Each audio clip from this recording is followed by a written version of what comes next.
All right, Miles. Once again, let's talk about the Tennessee Volunteers here for a little bit. This is a Vols team that obviously went off to a stupendous start, finally getting over the Alabama hump. Unfortunately, injuries to Hooker at the end of the year didn't get quite the ending they won in the regular season, but they came back strong and looked really good and got the big Orange Bowl victory over Clemson. Huge victory for recruiting purposes. We always love talking about the Smoky Mountain Quarter, but you've got some news on your end that shows that how bright the future for Tennessee actually is going into 2023 and beyond. But before I hand it over to you, Miles, Vols fan, we want to hear from you guys in the comment section below. Obviously, this was a stupendous season for Tennessee Volunteers football. Give us your favorite moment from this season in the comment section below. And while you're there, make sure you hit the subscribe button so that way all of our volunteers and other NCAA content gets pushed right over to you. Thanks. All right, Miles, what do you have out of Knoxville? Yeah, Nick. So, head coach Josh Heupel, after the big win against Clemson, he had some words to say, and that's going to lead me into my overarching point here. He said, "I know where we started, where we've gotten to, but there is so much left to come for us." Just referring to how good Tennessee is set up for the coming years, Nick.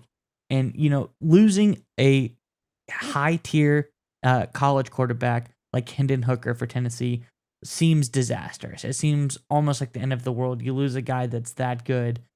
He's hard to replace.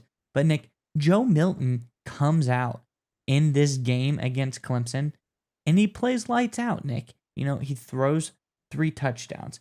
He throws for 250 yards.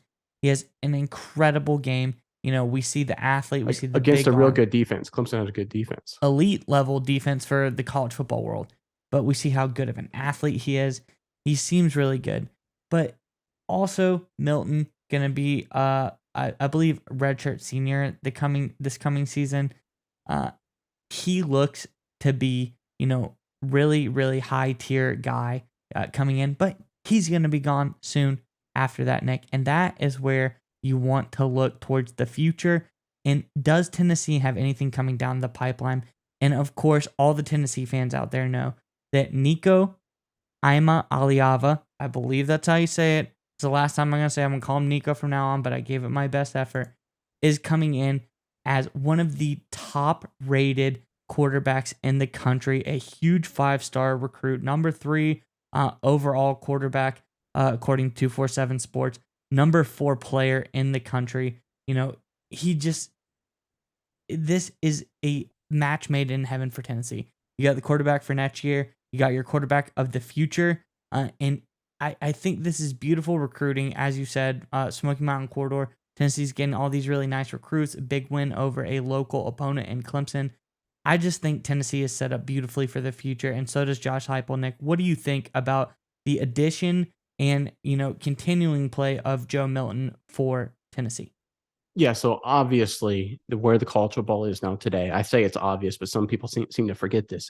What matters more than anything most, it's become pretty much the NFL game, especially in the SEC, Big Ten, big time college football. If you want to win a national championship, you have to be great at the quarterback position. You have to be. Even Georgia, which has a stacked roster, it needs Stetson Bennett to come up clutch and have productive games against good defenses, right?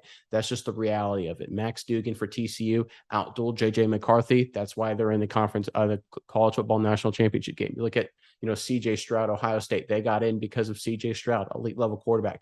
It's been a tale of the last decade or so in college football.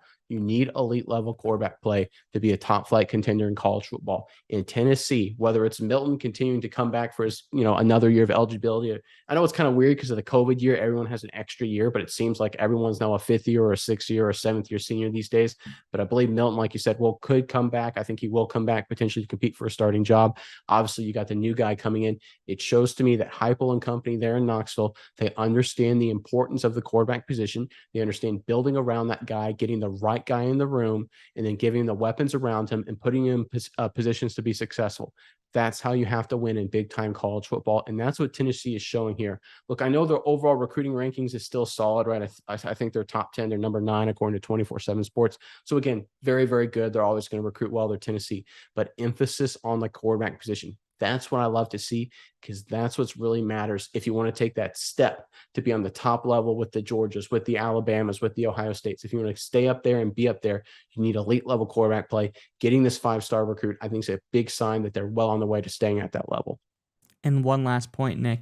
you would think, okay, if we're thinking way future, Joe Milton next year, I did confirm he is going to be at Tennessee next year, there's questions whether he's going to be QB1 or not. I think this Clemson game, he proved enough to where at least at the start of the season, he has a claim to that spot. But then Nico comes in after that, so he's your future. And maybe you think to yourself, what could be the future after that? Well, let me give you this, Nick. Nico's brother, Madden Ima Aliava, is also potentially going to commit to Tennessee after he visited. He's in the 2025 quarterback or high school class, and he's one of the top rated quarterbacks in that class as well. So Tennessee seems to be set up QB wise for a few years to come, and it's looking really, really good.